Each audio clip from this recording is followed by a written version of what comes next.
இந்த நாளிலே கர்த்தர் உங்களை உயர்த்த போகிறார்.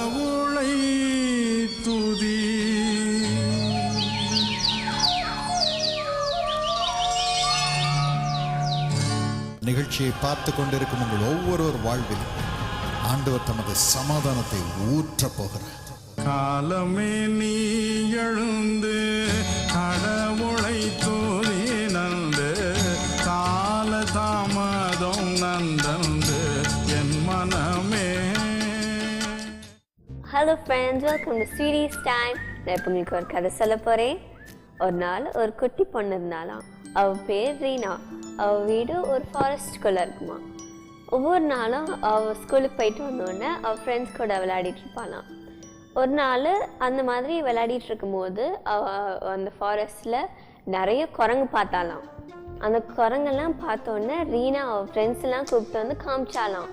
அந்த குரங்கு மத்தியில் ஒரு வித்தியாசமான ஒரு உருவம் இருந்துச்சான். அப்போது ரீனா அவளோட அண்ணாவை கூப்பிட்டு வந்துட்டாலாம். அப்போது அந்த அண்ணனும் அந்த புதுசான அந்த உருவத்தை பார்த்து பயந்துட்டானா. அதனால அவன் அந்த குரங்கெல்லாம் விரட்டி விட்டானா. ஆனால் அந்த உருவம் மட்டும் அப்படியே அங்கேயே நின்றுட்டு இருந்துச்சான். அப்போது அந்த நேரத்தில் ஒரு வயசான ஆள் வந்தாராம். அவர் சொன்னார், இது ஒன்றும் இல்லை, ஒரு பையன்தான் இது. அவன் சின்ன குழந்தையா இருக்கும்போது அவனோட அம்மா அப்பா அந்த காட்டுக்குள்ளே அவனை விட்டு போயிட்டாங்க. அப்போது இந்த குரங்கெல்லாம் அந்த சின்ன பையனை வளர்த்துச்சு. அதனால தான் அவன் அந்த குரங்கெல்லாம் என்ன பண்ணுதோ அதே மாதிரி இவனும் பண்ணுறான் அப்படின்னு சொன்னார். அப்போ ரீனாவும் அவளுடைய அண்ணனும் அந்த சின்ன பையனை கூட்டு போய் அவனை அவங்க வீட்டிலே வளர்த்தாங்களாம். ஸோ ஃப்ரெண்ட்ஸ், இதுலேருந்து நம்மளுக்கு என்ன தெரியுது? இந்த கதையின்படி நம்ம யார் கூட இருக்கிறோமோ அதே மாதிரி தான் நம்மளும் இருப்போம். அதனால் நம்மளுடைய ஃப்ரெண்ட்ஸ் எல்லாம் ஒழுங்காக சூஸ் பண்ணோம். நம்மளுக்கு குட் ஃப்ரெண்ட்ஸ் இருந்தாங்களா நம்ம நல்லபடியாக இருப்போம். நம்மளுக்கு பேட் ஃப்ரெண்ட்ஸ் இருந்தாங்களா நம்ம கெட்டபடியாக நடப்போம். அதனால் நம்ம எப்போவுமே குட் ஃப்ரெண்ட்ஸ் தான் நம்ம கூட சுற்றி இருக்கணும். நம்ம நல்ல ஃப்ரெண்ட்ஸை சூஸ் பண்ணுறதுக்கு என்ன வேணும்? ஞானம் வேணும். ஞானம் எப்படி வரும்? நம்ம டெய்லி பைபிள் வாசித்து ஜெபம் பண்ணோன்னா ஆண்டவர் நம்மளுக்கு ஞானம் கொடுப்பார். இதுதான் பைபிள்லையும் நீதிமொழிகள் 13:20 சொல்கிறது, ஞானிகளோட சஞ்சரிக்கிறவன் ஞானம் அடைவான்.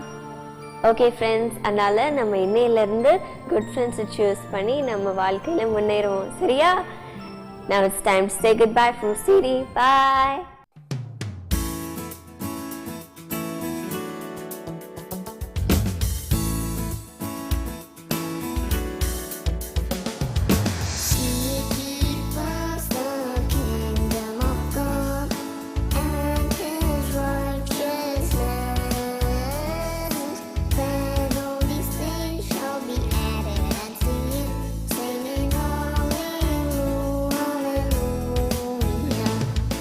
Oh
2013ஆம் ஆண்டில் நமக்கும் இந்தியாவிற்கும் உலகிற்கும் நடைபெறப் போகும் காரியங்கள் என்ன? 2013ஆம் வருடம் ஆனந்த களிப்பின் வருடமாக உங்களுக்கு இருக்க போகிறது. இறைவன் இயேசு டாக்டர் பால் தினகரன் அவர்களுக்கு வெளிப்படுத்தின தீர்க்க தரிசன வார்த்தைகள் DVD வடிவில் வெளிவந்துள்ளது. போருக்கு அபாயங்கள் வெளிப்படும். தீர்க்க தரிசனம் 2013. இந்த DVD இயேசு அழைக்கிறார் புத்தக நிலையம் மற்றும் அனைத்து இயேசு அழைக்கிறார் கிளை அலுவலகங்களில் கிடைக்கும். மேலும் www.jesuscalls.org என்ற இணையதளத்தின் மூலமும் ஆர்டர் செய்து பெற்றுக்கொள்ளலாம்.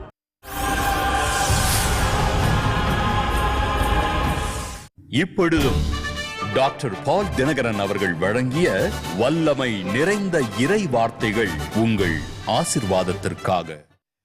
இன்று இரவு Tonight, ஆண்டவர் எனக்கு கொடுத்த வாக்குத்தத்தத்தை உங்களோடு நான் பகிர்ந்து கொள்ள விரும்புகிறேன். I wish to share the promise that God has given me. அதை மத்தேயு 28:20 நாம் காணலாம். We read that in Matthew 28:20. இயேசு சொல்கிறார், Jesus says, இதோ உலகத்தின் முடிவு பரியந்தம் நான் உங்களுடனே கூட இருக்கிறேன். Behold, I am with you until the very end of the world. நான் உங்களோடு கூட இருக்கிறேன். I am with you. உலகத்தின் முடிவு பரியந்தம் உங்களோடு இருக்கிறேன். Until the end of the world, I shall be with you. ஆண்டவர் நம் ஆவிக்குள் உயிரை முதலாவது அனுப்புகிறார். First of all, He sends His life into our spirit. நம்முடைய வாழ்க்கை உயிர் பெறச் செய்கிறார். And He quickens our life. இயேசு கிறிஸ்துவின் இரத்தம் சகல பாவங்களையும் நீக்கி நம்மை சுத்திகரிக்கிறது. The blood of the Lord Jesus Christ cleanses us from all sins. ஏனென்றால் இரத்தத்தில் தான் உயிர் இருக்கிறது. Because the life is in the blood. அதற்கு தான் இயேசு தம் இரத்தத்தை சிந்தினார். That is why Jesus shed His precious blood. இன்று நாம் அவரிடம் வரும்பொழுது அவருடைய இரத்தத்தினால் நம் பாவங்களை கழுவுகிறார். And when we come to Him, He washes us with His precious blood. அவருடைய உயிரை நமக்குள் வைக்கிறார். He removes the sins and plants His life into us. செத்து போய் கிடந்த நம்மை உயிர்ப்பித்து அவருடைய பிள்ளைகளாக மாற்றுகிறார். He revives us who were dead and makes us His own sons and daughters. அதன் பிறகு அவர் எந்நாளும் நம்மோடு இருக்கிறார். After that, He is with us always. உயிரோடு இந்த உலகத்தில் வாழும்படியாக வழி செய்கிறார். He helps us to live well in this world. எப்படி நம்மை உயிரோடு இந்த உலகத்தில் வாழ செய்கிறார்? How does He make us live well in this world? அவர் நம்முடைய முகத்தை பிரகாசிக்க செய்கிறார். He makes our face shine. இருளில் இருந்த நமக்கு பெரிய வெளிச்சத்தை கொண்டு வருகிறார். We who were in darkness, we are experiencing a marvelous light. இந்த உலகத்திலே பாவத்திலே உலக கவலையிலே நாம் இருக்கும் பொழுது நம்முடைய முகம் இருள் அடைந்து விடுகிறது. When we are in sin, when we allow the cares of the world to afflict us, our faces become dark. ஆகவே ஆண்டவர் நம்மோடு நமக்குள் இணைந்து கொள்ளும் பொழுது முதலாவது நம்முடைய முகத்தை பிரகாசிக்க செய்கிறார். When Jesus comes into our life, when He dwells within, first of all, He makes our faces shine. ஒரு ஆனந்த மகிழ்ச்சி நம்மை நிரப்புகிறது. Great joy fills our heart. நம்முடைய முகம் பிரகாசம் அடை Our face will become very bright and shining. நம்முடைய முகம் பிரகாசம் அடைகிறது. And our faces begin to shine. எதனால் நம்முடைய முகம் பிரகாசம் அடைகிறது? Why our faces become so bright and shining? யாத்திராகமம் 34ஆம் அதிகாரம் 28ஆம் வசனம் 30ஆம் வசனத்தை வாசித்து பாருங்கள். Exodus 34 verse 28 and 30. அதிலே வேதம் கூறுகிறது, Here the Bible says, மோசே கர்த்தரோடே 40 நாள் இருந்தான். Moses was with God for 40 days. எல்லாரும் மோசேயை பார்க்கும்போது அவன் முகம் பிரகாசித்திருப்பதை கண்டு அவன் சமீபத்தில் சேர பயந்தார்கள். All of them were surprised and shocked to see the brightness of Moses' face, and they were afraid to come near. மோசே பாருங்கள், தேவனோடு இருந்தார். Moses was with God. தேவன் மோசேயோடு இருந்தார். God was with Moses. அதனால் என்ன நடந்தது? What happened? அவனுடைய முகம் பிரகாசம் அடைந்தது. The face of Moses was exceedingly bright. அவனோடு தேவன் இருப்பதை, அவன் முகம் பிரகாசிப்பதை கண்டு ஜனங்கள் பயந்தார்கள். The face of Moses shone and everybody was so afraid to come near. எதனால் நம்முடைய முகம் பிரகாசம் அடைகிறது? Why our faces shine? பிரசங்கி 8:1 வாசித்து பாருங்கள். Ecclesiastes 8:1 says, அதிலே வேதம் கூறுகிறது, மனுஷனுடைய ஞானம் அவன் முகத்தை பிரகாசிக்க பண்ணும். Wisdom makes the face of a man to shine. பல வருடங்களுக்கு முன்பதாக Many years ago, ஒரு பேராயருக்காக ஜெபம் பண்ணும்படி என்னுடைய தந்தை ஆஸ்பத்திரிக்கு போயிருந்தார். my father visited a hospital to pray for a bishop. அப்பொழுது பேராயரும் அவருடைய மனைவியும் சொன்னார்கள், At that time the bishop and his dear wife said, brother, brother, வைத்தியர்கள் சொல்கிறார்கள் என் வயிற்றிலே கேன்சர் இருக்கிறது என்று. The doctors are saying that there is a cancer in my stomach. ஐயோ, இந்த கேன்சர் என்னை கொன்றுவிட்டால் நான் கர்த்தருடைய ஊழியத்தை எப்படி செய்வது If the cancer kills me, how can I do the ministry of the Lord? என்று கலங்கி போயிருந்தார். He was so troubled.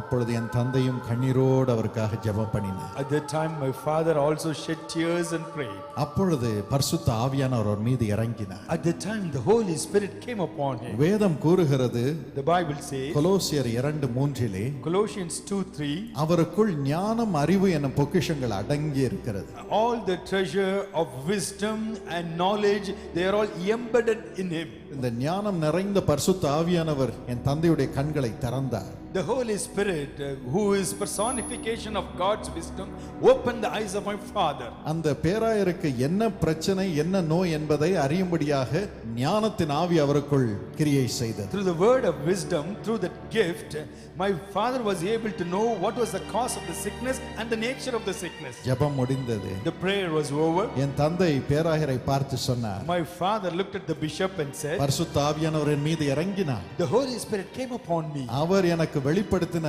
ஞானம் என்னவென்றால், According to the revelation that the Holy Spirit has given me, உங்களுக்கு இருப்பது கேன்சர் அல்ல, வெறும் அல்சர் தான். what you have is not cancer, it's only ordinary ulcer. இது உங்களை கொல்லாது. This will not kill you. நீங்கள் தொடர்ந்து கர்த்தருடைய சேவையை செய்வீர்கள். You will continue to do the ministry of the Lord. நீண்ட நாள் உயிரோடு இருப்பீர்கள் You என்றார். will live long. உடனே அந்த பேராயர் என்ன செய்தார் தெரியுமா? You know immediately what the bishop did? ஏமா, டாக்டர் ரிப்போர்ட்லாம் இருக்குது, ஆனா பிரதர் தினகரன் பரிசுத்த ஆவியானவருடைய ரிப்போர்ட்டை கொடுத்துட்டார். The doctor's reports are on one side, but the Holy Spirit's report has been given to us through brother Dinakaran. எல்லாத்தையும் பேக் பண்ணு, இன்னைக்கே வீட்டுக்கு போயிரலாம் நம்ம. Let's pack all our belongings and get back home. வைத்தியர்கள் ஓடி வந்தார்கள். The doctors came running. ஐயோ, இன்னும் டெஸ்ட் எடுக்கணும், இன்னும் ட்ரீட்மெண்ட் கொடுக்கணும், ஏன் போறீங்க என்று சொன்னார்கள். Oh, so many tests and so many treatments have to be done. Why are you leaving? அவர் ஒண்ணும் கவலைப்படவே இல்லை. The bishop was not worried at all. Pack பண்ணிட்டு வீட்டுக்கு வந்துட்டார். And he packed everything and returned home. ஊழியத்தை செய்ய He ஆரம்பிச்சார். continued the ministry. சில மாதங்களுக்கு பிறகு ஜெர்மனி தேசத்துக்கு போயிருந்தார். After some months he visited Germany. அப்பொழுது எல்லா பேராயருக்கும் அங்க மெடிக்கல் டெஸ்ட் செய்யப்படும். There all the bishops will have a medical checkup. அவருக்கு ஒரு மெடிக்கல் டெஸ்ட் பண்ணாங்க. They performed a medical checkup on him also. Medical test பண்ணிட்டு அவங்க சொன்னாங்க, பிஷப் உங்களுக்கு வயித்துல அல்சர் இருக்குது பிஷப் என்று சொன்னார்கள். After the medical test they said, Bishop, you have ulcer in your stomach. அவர் சொன்னார், எனக்கு முதல்லயே தெரியும். And the bishop said, I knew it already. பரிசுத்த ஆவியானவர் அதை வெளிப்படுத்தி இருக்கிறார் பிரதர் தினகரன் மூலமாக என்று சொன்னார். Brother Dinakaran was able to reveal it through the gift of the Holy Spirit, he said. அதற்கே ட்ரீட்மெண்ட் கொடுத்தார். And he gave him a treatment for that. ஏறக்குறைய 30 வருஷம் அதுக்கு அப்புறம் அவர் உயிரோடு இருந்தார். After that for 30 long years he lived well. இதுதான் ஞானத்தின் ஆவி. This is the spirit of wisdom. ஞானத்தின் ஆவி செயல்படும் பொழுது பாருங்க, When the spirit of wisdom operates, அது ஜனங்களுக்கு உயிரை கொண்டு வருகிறது. it brings life to the people. இந்த ஞானம் உடையவருடைய முகம் பிரகாசிக்கிறது. People who have such wisdom will have a shining face. அந்த முகம் பிரகாசிப்பதினால் அவர்கள் ஜனங்களை வாழ வைக்கிறார். And because their faces are shining, they will be able to help people live well. இன்றும் அந்த ஞானத்தின் ஆவியினால் கர்த்தர் உங்களை நிரப்ப போகிறார். Even today God is going to fill you with this spirit of wisdom. ஐயோ, எனக்கு என்ன நடக்க போதோன்னு கலங்கி போய் இருக்கிற ஜனங்களுக்கு உங்கள் முகத்தை பிரகாசிக்க பண்ணி ஞானத்தை உங்கள் மூலமாக கொடுத்து அவர்களை வாழ வைக்க போகிறார். God is going to make your faces shine, and through the spirit of wisdom he is going to help all those who are troubled, thinking what is going to happen to them. உங்கள் குடும்பத்தினருக்கு உங்கள் முகம் பிரகாசிப்பதினால் ஞானம் வெளிப்படுவதினால் நம்பிக்கையை நீங்கள் கொண்டு வருவீர்கள். Because the spirit of wisdom is going to operate in you, because your faces are shining, your own family members will be blessed through you. அதற்காக ஆண்டவர் சொல்கிறார், நான் உன்னோடு இருக்கிறேன். For that the Lord says, I am with you. இந்த கிருபையை இன்று உனக்கு நான் கொடுக்க போகிறேன். Today I am going to bestow this grace upon you. நானே செத்துக்கிட்டு இருக்கிறேன் என்று சொல்லும் உங்கள் முகத்தை இன்று முதல் ஆண்டவர் பிரகாசிக்க பண்ண போகிறார். You are saying, oh, I am in a dying state, but to you God says, I will make your face shine. அப்படியே ஆண்டவருடைய கிருபை உங்கள் மீது இறங்கும். Surely God's grace shall come upon you. இயேசுவை பாருங்க. Look at Jesus. 12 வயதிலே At the age of 12, லூக்கா 2:52 கூறுகிறது, according to Luke 2:52, அவர் வளர்த்தியிலும் ஞானத்திலும் பெருகினார். he grew in stature and wisdom. மனுஷர் கண்களில் தயவு தேவனுடைய கிருபையிலே பெருகினார். And he also grew in the grace of God and in the favor of human beings. 12 வயதிலே அவருக்கு முன்பதாக நிற்கக்கூடியவன் ஒருவனும் இல்லை. When he was just 12 years old, no scholar could stand before இந்த him. உலகத்தில் இருந்த பெரிய ஞானிகள் அவருடைய ஞானத்திற்கு முன்பதாக தலை குனிந்தார்கள். The wise men of this world had to put their heads down before the wisdom of Jesus. இந்த நேரத்திலும் சிறு பிள்ளைகளே, வாலிப பிள்ளைகளே, அந்த ஞானத்தின் ஆவியினால் கர்த்தர் உங்களை நிரப்ப போகிறார். Even now, dear children, dear youth, God is going to fill you with such a spirit of wisdom. கர்த்தர் உங்களுக்கு அந்த ஞானத்தை தருவார். God will give you such a wisdom. அவருடைய ஞானத்தின் ஆவி உங்கள் முகத்தை பிரகாசிக்க செய்யும். And his spirit of wisdom will make your faces shine. இன்னும் யோவான் 7:46 வாசித்து பாருங்க. John 7:46 says, அதில் ஆண்டவர் பேசுகிறார். there the Lord speaks. அவரை கைது செய்யும்படியாக பிரதான ஆசாரியர் சோல்ஜர்ஸ் அனுப்புறாங்க. The soldiers were sent by the chief priest to arrest Jesus. ஆனால் அந்த சேவகர் வந்து கொஞ்ச நேரம் இயேசு பேசுவதை கேட்டார்கள். The soldiers stood before Jesus and they were listening to what Jesus spoke. அவரை கைது செய்ய வந்தார்கள். They came to arrest Jesus. ஆனால் இயேசுவின் ஞானத்தின் வார்த்தை அவர்கள் இருதயத்தை தைத்தது. But their hearts were pricked by the word of wisdom spoken by Jesus. அவர்கள் சொன்னார்கள், They said, இந்த மனிதனை போல யாருமே பேசவில்லையே. no man has ever spoken such as this one இவரை speaking. போல ஞானத்தினால் நிறைந்து யாரும் பேசவில்லையே No one was filled with wisdom as he is filled with என்று wisdom. சொல்லி அவர்களுடைய உள்ளம் தொடப்பட்டு அவர்கள் அப்படியே திரும்பி போனார்கள். Their hearts were touched and they returned without arresting. இதுதான் ஞானத்தின் ஆவியினுடைய வல்லமை. And this is the power of the spirit of wisdom. இந்த ஞானத்தின் ஆவி உங்களுக்குள் இருக்கும் பொழுது When you have the spirit of wisdom within you, ஒரு மனுஷனும் உங்களுக்கு முன்பதாக எதிர்த்து நிற்பதில்லை. no man can ever stand before you. உங்களுக்கு விரோதமாக உங்களை துன்பப்படுத்தும்படி வருவார்கள், 7 திசையாக ஓடுவார்கள். They will come in one direction as the enemies, but they will be scattered in 7 directions. உங்களுக்குள் இருந்து வரும் இந்த ஞான வார்த்தைகள், ஞானத்தின் வெளிப்பாடுகள் ஒவ்வொன்றும் அவருடைய இருதயத்தை தைக்கும். The words of wisdom and the words that come out from your heart, it will surely prick everyone's heart. இந்த நாளிலும் அந்த ஞானத்தின் ஆவியை கர்த்தர் உங்களுக்கு கொடுக்க போகிறார். Today the Lord is going to give you the spirit of wisdom unto you. அந்த வார்த்தைகள் உங்கள் மூலமாக வெளிப்படுவதனால் உங்களுக்கு எதிரிகளே இருப்பதில்லை. Because the words of revelation and wisdom, they are going to come through you, you shall not have any enemy at all. உங்களுடைய வேலையிலும் அப்படியே இருக்கும். Even in your place of work, you shall experience this. ஞானத்தின் ஆவி பெருகும். And the spirit of wisdom will multiply. இனி வரும் நாட்களிலே கர்த்தர் இந்த ஞானத்தை கொடுக்க போகிறார். God is going to give you such a spirit of wisdom for you to excel in your work. இன்னைக்கு இந்த ஞானத்தின் ஆவியை கர்த்தர் உங்களுக்குள் வைக்க போகிறார். Today God is going to grant this spirit of wisdom within you. அவர் சொல்கிறார், நான் இயேசுவாகிய நான் உன்னோடு கூட இருப்பதை என் ஞானத்தை உனக்குள் வைத்து உன் முகத்தை பிரகாசிக்க செய்வதினால் வெளிப்படுத்த போகிறேன் என்று சொல்கிறார். Jesus declares, I, Jesus Christ, will put my spirit of wisdom within you, make your face shine, and all people around you will take note of it. தானாக வேலையில் உயர்வீர்கள். There will be promotion automatically. உங்கள் பிசினஸ்ல உயர்வீர்கள். And you will be promoted in your business. கர்த்தருடைய நாம மகிமைப்படும். The name of the Lord shall be glorified. அங்கேயே உங்கள் வேலையிலும் நீங்கள் இயேசுவை பற்றி ஒரு வார்த்தை சொல்லாமல் இருக்கும் பொழுதே அவர்கள் இயேசுவின் அன்பை அறிந்து கொண்டு இயேசுவின் ஆசீர்வாதத்தை உங்கள் கம்பெனிக்கும் கொண்டு வரும்படியாக உங்களுக்கு வழி செய்வார்கள். God will help you in such a way that even though you may not speak about Jesus Christ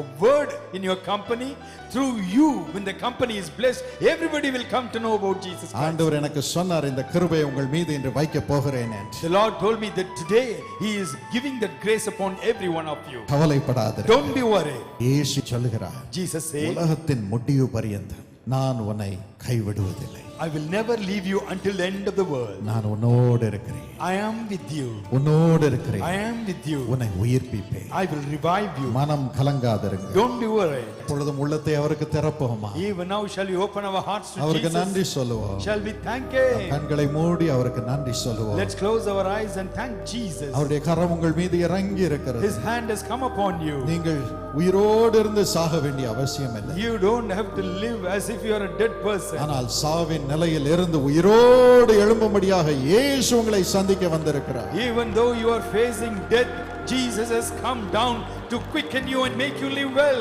இந்த உலகத்திலே நீங்கள் செத்து போய் கிடக்க வேண்டிய அவசியம் இல்லை. You don't have to live in this world as a dead person. இயேசு உங்களுக்காக மரணத்தை ருசி பார்த்திருக்கிறார். Oh, Jesus has tasted death for every one of உங்களை you. உயிர்ப்பிக்க அவருக்கு வல்லமை உண்டு. He has the power to make you live. உங்களை உயிர்ப்பிக்க அவருக்கு உங்கள் மீது கொள்ளை ஆசை உண்டு. Oh, he has so much of affection to make you live. இன்று அவருடைய கரங்களில் உங்கள் வாழ்க்கையை ஒப்புக்கொடுங்க. Today, commit your life into the hands of Jesus. இயேசப்பா, Jesus, நீரே என் நம்பிக்கை. you are my hope. நீரே என் நம்பிக்கை. You alone are my என்னை hope. வாழ வைக்கும் இயேசுவே. Oh, Jesus, the one who makes me நீரே live well. நம்பிக்கை என்று சொல்லுங்க. You alone my hope. இப்பொழுது அவர் உங்களுக்குள் இறங்கி கொண்டிருக்கிறார். Right now, Jesus is coming into your life. இப்பொழுது உங்களுக்குள் இறங்கி Right கொண்டிருக்கிறார். now, Jesus is coming into your life. மகிமை இறங்குகிறது. His glory is descending. இறங்குகிறது. His glory is descending. இறங்குகிறது. His glory is Thank you, descending. Lord. Thank you, Lord. உங்கள் வாழ்க்கையை அவருடைய கரங்களில் ஒப்புக்கொடுங்க. Oh, commit your life into the hands of Jesus. இயேசுவே, Oh, Lord. என்னோடு எப்பொழுதும் இருப்பேன் என்று சொல்லி இருக்கிறீரே. You have said that you will be with me always. ஸ்தோத்திரம். Thank you, Lord. உமக்கு ஸ்தோத்திரம் என்று Thank you, சொல்லுங்க. Jesus. என் இருதயத்திற்குள் வருவதற்காக ஸ்தோத்திரம் என்று சொல்லுங்க. Oh, just say thank you for coming into my heart. Thank you, Lord. ஆண்டவரே நன்றி. Thank you, Lord. இருதயத்திற்குள் வருவதற்காய் நன்றி. Thank you, Lord. ஆண்டவரே நன்றி.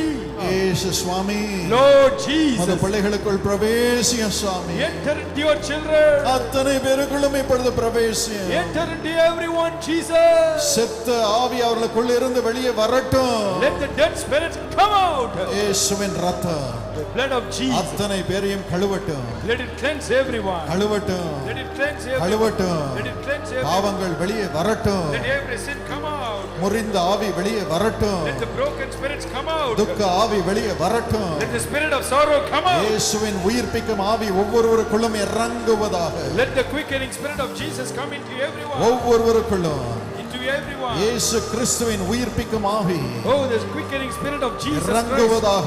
Let it come. இறங்குவதாக. Let it come. இறங்குவதாக. Let it come. ஒவ்வொருவரையும் உயிர்ப்பியும். Lord, quicken everyone. இப்பொழுது ஆனந்த மகிழ்ச்சி இறங்குவதாக. Oh, let the joy of ஒரு gladness பலன் come. இறங்குவதாக. Oh, let your strength come. Yes, Lord. Yes, Lord. இப்பொழுது சுவாமி, Lord, even உமது now. ஞானத்தின் ஆவியினால் உமது பிள்ளைகளை நிரப்பு ராஜா. Lord, fill everyone with your spirit of wisdom. அவர்கள் முகங்கள் இனி பிரகாசம் அடைவதாக. Let their faces shine. இயேசுவின் நாமத்தினாலே In Jesus' அத்தனை name. பேர் முகமும் ஞானத்தினால் நிரம்பி பிரகாசம் அடைவதாக. Let everyone's face shine through the spirit of wisdom. வெளிப்பாடுகள் வரட்டும். Let revelations come. படிக்க ஞானம் வரட்டும். Let the wisdom to study well வேலையில் come. என்ன செய்ய வேண்டுமோ அதற்கான வெளிப்பாடுகள் வரட்டும். Lord, give them the revelation that they may know everything. குடும்பத்தில் ஒவ்வொருவரையும் எப்படி நடத்த வேண்டுமோ அதை அறிந்து கொள்ளும் ஞானம் வரட்டும். Let the wisdom concerning how to conduct the family be given. ஆண்டவனே, Lord, பிசினஸை நடத்தும் ஞானம் வரட்டும். let the wisdom to develop the business strategy come. மற்றவர்களுக்கு ஊழியம் செய்து அவர்களுக்கு ஆண்டவருடைய வெளிப்பாடுகளை கொடுக்கும் ஞானம் அவர்களுக்குள் இறங்குவதாக. Let the spirit of wisdom that enables people to minister to others and bless them, let it come. இயேசுவின் நாமத்தில் இப்பொழுது இறங்கட்டும். Oh, in the name of Jesus, let it come now. ஒவ்வொருவருக்குள்ளும் இறங்கட்டும் Oh, அப்பா. let it come upon everyone now. எனக்கும் வேண்டும் அப்பா. Lord, I also need it, Lord. எங்கள் குடும்பத்தினருக்கு வேண்டும் சுவாமி. Lord, we need it for our family. எங்கள் அனைவருக்கும் வேண்டும் Lord, Swami. all of us need it, Lord. இந்த ஞானத்தின் ஆவியே Oh, spirit of wisdom. தேசத்தை திறக்கும். Oh, only that will open the nation. தேசத்திற்கே பாக்கியத்தை கொண்டு வரும். That will bring blessing to the whole nation. அந்த ஞானத்தின் ஆவியினால் ஒவ்வொருவரையும் என்று நிரப்பும் இயேசப்பா. Lord, fill every one of us with that spirit of wisdom. இப்பொழுது பரிசுத்த ஆவியானவர் ஞானத்தின் ஆவியை உங்களுக்குள் வைத்துக் கொண்டிருக்கிறார். Right now the Holy Spirit is commanding the spirit of wisdom to come upon you. இயேசுவுக்குள் இருந்த அந்த ஞானத்தின் ஆவி, The same spirit of wisdom that was in Jesus. அறிவின் ஆவி, That spirit of knowledge. புத்தியின் ஆவி That spirit of intelligence. இப்பொழுது ஒவ்வொருவருக்குள்ளும் இறங்கி கொண்டிருக்கிறது. Right now it's coming into everyone. வாயை திறந்து நன்றி சொல்லுவோம். Let us open our mouth and thank God. நன்றி. Thank you, Lord. நன்றி. Thank you, Lord. நன்றி. Thank you.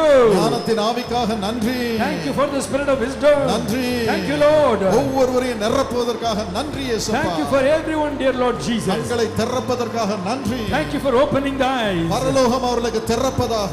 Let the heavens be open unto them. ஆண்டவரே, உமது ஞானத்தின் வெளிப்பாடுகள் வருவதாக. Oh Lord, let your wisdom and revelation come to them. நீர் அப்படி தருவதற்காக நன்றி இயேசுப்பா. Lord, thank you for granting such a revelation. இன்று முதல் From this day நீர் onwards, அவர்களோடு இருப்பதை நிரூபித்தரலாம் சாமி. Lord, prove that you are with them. Please. ஆசீர்வதியும். Bless, O Lord. ஆண்டவனே, O Lord, உமது சாயலை உமது பிள்ளைகளுக்கு தாரும். give your image to your உமது children, சாயலை your own nature. உமது ஆசீர்வாதத்தை தார். Lord, give your blessing. நீர் அப்படி செய்வதற்காக நன்றி. Lord, we thank you for doing it. நன்றி. Thank you, Lord. அன்பார்ந்த நேயர்களே, ஜனவரி 25, 26, 27 வெள்ளி, சனி, ஞாயிறு ஆகிய நாட்களில் தினமும் மாலை 5:30 மணிக்கு மதுரையில் இயேசு அழைக்கிறார் மதுரை பிரார்த்தனை திருவிழா. உங்கள் அன்பு சகோதரர் டாக்டர் பால் தினகரன் மற்றும் குடும்பத்தினர் அனைவரும் பங்கு பெற்று விசேஷ பிரார்த்தனை ஏறெடுக்கின்றார்கள். புது உறுப்புகளை இயேசு இன்று இரவு உருவாக்குகிறார். கலா அப்படியா? என்னாச்சு சிஸ்டர்? 5 மாசத்துக்கு முன்னால என் மக கண்ணு வழியில ரொம்ப வேதனைப்பட்டுச்சு. நானும் கொடுக்காத மருந்து இல்லை, ஹாஸ்பிட்டலுக்கு போனோம். டாக்டர் சொன்னாங்க இது ஒரு விதமான வியாதி, இந்த கண்ணு பெருசா இருக்கு, இந்த கண் சின்னதா இருக்கு. நாங்க 15 நாளுக்கு அப்புறம் மாமா மறுபடியும் ஒரு ரிசல்ட் சொல்றேன்னு சொன்னாங்க. போன வாரம் கூட நான் ஆஸ்பத்திரிக்கு போயிட்டு வந்தேன். ஆனா எனக்கு ரொம்ப வேதனையா இருந்துச்சு. ஏசப்பா, பொண்ணா இருக்கே, கண்ணு சுருங்கி இருக்கே, நான் என்ன செய்வேன்னு நினைச்சு ரொம்ப வேதனைப்பட்டேன். இப்ப நீங்க என்ன மகளோட பேர் சொல்லி அழைக்கும் போது கடல் பிரச்சனை இறங்குச்சு, என் பொண்ணு சொல்லுச்சு. கலா, உங்கள் கண்களை குறித்து நீங்கள் மிகவும் வேதனையோடு இருக்கிறீர்கள். இயேசு உங்கள் கண்களை தொடுகிறார். நான் உடனே ஓடி வந்துட்டேன் நன்றி சொல்றதுக்காக. என்னாச்சு உனக்கு? எனக்கு கண்ணில் சுருங்கி இருந்துச்சு. இப்ப யாரோ என்னை தொட்ட மாதிரி இருந்துச்சு. இயேசுப்பா உன்னை சுகமாக்கிட்டார்ல. கரங்களை தட்டி ஆண்டவனை ஸ்தோத்திரிப்போமா. He is alive. இயேசு உயிரோடு இருக்கிறார். 2013 he is turning it into a year of joy. 2013 அவர் மகிழ்ச்சியின் ஆண்டாய் மாற்றுகிறார். இயேசுவிடம் இருந்து அற்புதங்களையும் ஆசீர்வாதங்களையும் பெற்றுக்கொள்ள குடும்பமாய், நண்பர்கள், உறவினர்களுடன் வாருங்கள். இயேசு அழைக்கிறார் மதுரை பிரார்த்தனை திருவிழா நடைபெறும் இடம் தமுக்கம் மைதானம், மதுரை. தினமும் மாலை 5:30 மணிக்கே இக்கூட்டம் தொடங்கிவிடும். வீட்டை கட்டித்தாரோ சாமி, வீட்டை கட்டித்தாரோ சாமி. மது பிள்ளைகள் பாக்கியத்தை அனுபவிக்கட்டும் சாமி, அனுபவிக்கட்டும் சாமி. புஷ்பா, உங்க ஜெபத்தை ஆண்டவர் கேட்கிறார். நிச்சயமாக உயர்வு வரும், செழிப்பு வரும். என் பேர் புஷ்பா. நான் நேற்று முந்தானாலும் அழுதுகிட்டு நான் ஜெபம் பண்ணிக்கிட்டு இருப்பேன். எப்போ உங்கள் பிரசங்கத்தை கேட்டு நாங்கள் எப்போ அழுது ஜெபம் பண்ணிக்கிட்டே இருப்போம். அப்போ மேடையில் ஏறையில் எங்களை தொட்டு அவர் ஜெபம் பண்ணும்போது என் பேரை சொல்லி கூப்பிடணும். நான் அழுதுகிட்டே ஜெபம் பண்ணிக்கிட்டே இருந்தேன். அதுபோல் நாங்கள் வீடு கட்டிக்கிட்டு இருக்கோம், பாதி கட்டி முடிச்சிட்டோம். ஆனால் இன்னும் மேலே கட்டலை, அதுக்காகவும் கெட்டித்தாங்கன்னு சொல்லிக்கிட்டு இருந்தேன். எங்கள் வீட்டுக்காருக்கு ஒரு டெய்லர் வேலை பார்க்கணும், நாங்கள் 2 பேரும் ஒரு நல்ல வேலையை தாங்கன்னு சொல்லி ஜெபிச்சுக்கிட்டு இருந்தேன். அநியாரமாக இல்லை, நீங்கள் புஷ்பாவனை தோடினாரு, நீங்க பேர் சொல்லவும் எனக்கு உள்ள மேல இருந்து கீழே வீடு கட்டிட்டு இருக்காக, நீங்க உங்க குடும்ப ஆசீர்வாதத்துக்காக அப்படின்னு சொல்லிக்கிட்டு இருந்தீங்க. சரியா ஆண்டவர் உங்களை பேர் சொல்லி கூப்பிட்டு உங்களுக்கு ஆசீர்வாதத்தை கொடுத்து உங்களை கனம் பண்ணி இருக்கிறார்ல. இயேசு உயிரோடு இருக்கிறார். மறந்து விடாதீர்கள், உங்கள் துக்கம் சந்தோஷமாய் மாற இறைவன் இயேசுவிடமிருந்து அற்புதங்களை பெற்றுக்கொள்ள இயேசு அழைக்கிறார் மதுரை பிரார்த்தனை திருவிழாவிற்கு யாவரும் வாரீர். மேலும் விவரங்களுக்கு இயேசு அழைக்கிறார் ஜெப மையம் 37A PPK சாலை, கிரைம் பிரான்ச் பேருந்து நிறுத்தம் அருகில், மதுரை 625001. தொலைபேசி எண் 233853 875442631. இந்த நிகழ்ச்சியின் மூலம் ஆசீர்வாதங்களையும் அற்புதங்களையும் பெற்றுக்கொண்ட நேயர்களே, உங்களது கருத்துக்கள், இந்நிகழ்ச்சியின் மூலம் இறைவன் உங்களுக்கு செய்த அற்புதங்கள் மற்றும் உங்கள் பிரார்த்தனை தேவைகள் எதுவாக இருந்தாலும் உங்களின் தெளிவான முகவரி, தொலைபேசி எண், பங்காளர் எண்ணோடு சேர்த்து எங்களுக்கு எழுதி அனுப்ப மறவாதீர்கள். உங்களுக்காக டாக்டர் பால் தினகரன் அவர்கள் ஊழியத்தின் நிமித்தம் உலகில் எங்கிருந்தாலும் உங்கள் கடிதங்களை நேரடியாகவோ அல்லது இன்டர்நெட் மூலமாகவோ பெற்றுக்கொண்டு உங்களுக்காக இறைவன் இயேசுவிடம் பாரத்தோடு மன்றாடி அவர் தரும் பதிலை உங்களுக்கு எழுதி அனுப்புவார்கள். நீங்கள் எழுதி அனுப்ப வேண்டிய முகவரி: இயேசு அழைக்கிறார், ஜெபகோபுரம், எண் 72, ராஜாஜி சாலை, பாரிமுனை, சென்னை 1. மட்டுமல்ல, இயேசு அழைக்கிறார் ஊழியத்தின் புதிய வெளியீடுகளாகிய டிவிடிக்கள், புத்தகங்கள் மற்றும் ஆடியோ சிடிகளை நீங்கள் பெற்றுக்கொள்ள உங்கள் செல்போனில் PRD என்று டைப் செய்து 909-409-9977 என்ற தொலைபேசி எண்ணிற்கு உங்கள் பெயரோடு சேர்த்து SMS அனுப்புங்கள். எங்கள் வெளியீடு உங்களை வந்தடையும்.